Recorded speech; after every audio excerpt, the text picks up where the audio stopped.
তেল থাকার পরেও দিচ্ছে না। করে রাখলে দাম বাড়লে বেশি দামে বিক্রি করে। তেলের দাম 4-5 টাকা লিটারে কমা, তাহলে সরকার একটু ভালো তদন্ত করলেই। মজুত করে রাখছেন বাড়তি দামে বেচার জন্য, এমনটাই অভিযোগ করেছেন এখানকার যারা স্থানীয় মোটরসাইকেল ড্রাইভার আছেন। অন্যদিকে দীর্ঘ সারি আমরা দেখছি পেট্রোলের জন্য। কতক্ষণ যাবত অপেক্ষা করছেন? অপেক্ষা করতেছি প্রায় 1 ঘন্টা। 1 ঘন্টা। কতটুকু করে তেল দেয়?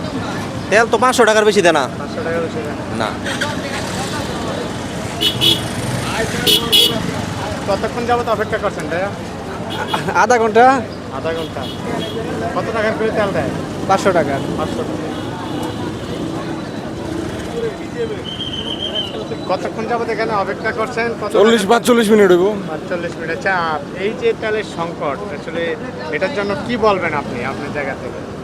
এটা তো ভাই কি কইয়াম, এটা সরকার একটু ভালো তদন্ত করলেই এটা আশা করি সমাধান হইব।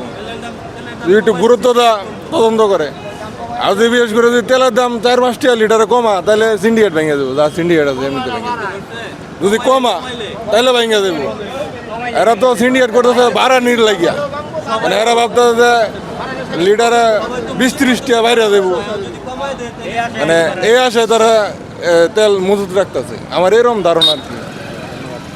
বলছিলেন যে সিন্ডিকেটের জন্য তেল সংকট দেখাচ্ছে। মানে এখানে বিষয়টা হচ্ছে কি, তেল সবাই ভাবতেছে যে তেলটা মজুত করে রাখলে দাম বাড়লে বেশি দামে বিক্রি করব।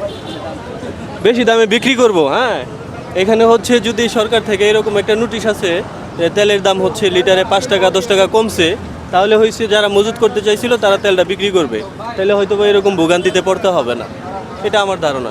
প্রিয় দর্শক, আপনারা দেখছেন যে গাজীপুর ময়মনসিংহ রোডে আসলে তেলের জন্য মহাসড়কটি দখলে নিয়ে নিবে এমনটা আমরা দেখছি, এবং আপনাদেরকেও সেটা দেখানোর চেষ্টা করছি যে আসলে সবাই তেলের জন্য অপেক্ষা করছেন। এবং আমরা দু একজনের সাথে এই যে ভোগান্তিটার মধ্যে আছি আমরা, পিছনে দেখেন কতগুলা গাড়ি এবং কতগুলা সারি হয়ে ঢুকতেছে, কিন্তু 2টার বেশি গাড়ি তেল দিতেছে না। ঠিক আছে, এই যে রাস্তাগুলো ব্লক করে দাঁড়ায় আছি আমরা সবাই কিসের জন্য? শুধু একমাত্র তেলের জন্য। আমাদের পাম্পে মিনিমাম 2 ঘন্টা করে হলেও তেল দেওয়া হোক, তাহলে এতগুলো জাম বাঁচবে না। প্রতিদিন 2 ঘন্টা করে হলেও যদি তেল দেয়, তাও আমাদের এতগুলো জাম বাঁচবে না। তেল নিয়ে সিন্ডিকেট হচ্ছে, আসলে কি তাই? হ্যাঁ, তেল নিয়ে সিন্ডিকেটই তো হচ্ছে।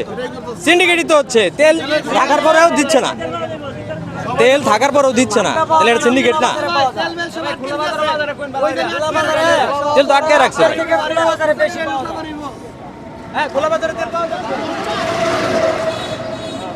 আমরা প্রথম থেকে শুনছি অনেকের কাছে যে সিন্ডিকেটের কারণে পাম্পে তেল পাওয়া যায় না এবং বাড়তি বেচার জন্য মানে গুদামজাত করে রাখছে। আসলে কি সত্য এরকম? এই প্রশাসনের কাছে দৃষ্টি আকর্ষণ করছি যে পাম্পের বিষয়গুলা, যে বাইকারদের যে ভোগান্তি, এই বিষয়গুলো যাতে প্রশাসন একটু তদারকি করে, যাতে এই বাইকারদের কোনো ধরনের ভোগান্তি না হয়। এবং সরকারের বিভিন্ন মন্ত্রীরা বলতেছে যে দেশে পর্যাপ্ত পরিমাণ তেল আছে, এবং এটা সঠিকভাবে যাতে বিতরণ হয় এবং কি সাধারণ মানুষ যাতে সঠিকভাবে পায়, এটা সরকার প্রশাসনে একটু নজর দেওয়া দরকার। এটাই আমরা আশা করি ভাই। দিনে একবারই তেল দেয় মোটরসাইকেলকে এবং 500 টাকার করে তেল দিচ্ছে, এবং দীর্ঘ লম্বা এক সারি, যেখানে মিনিমাম 3 থেকে 400 মোটরসাইকেল হবে।